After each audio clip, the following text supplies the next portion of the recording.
ఆదివారం నాడు ప్రదక్షిణం చేశాడనుకోండి, ఆదివారం నాడు ప్రదక్షిణం చేసి వచ్చేస్తే సూర్యమండలాన్ని భేదిస్తాడు జీవుడు.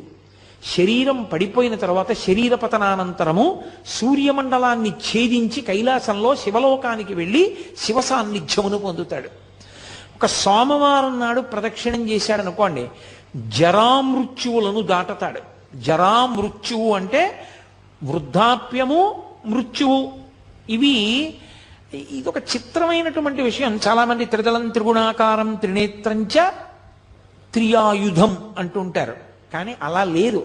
అసలు యథార్థ పాఠం త్రియాయుషం అనుంది. త్రియాయుషం ఏకబిల్వం శివార్పణం. త్రియాయుషం అంటే 3 రకములైన ఆయుర్దాయాల్ని కోరుతారు. నేను వృద్ధాప్యాన్ని చూడాలని నేను కోరుకోవాలి. బాల్యము, కౌమారము, యవ్వనము దాటి నేను వార్ధక్యాన్ని చూడాలి అని అడగాలి. ఎందుకో తెలుసు.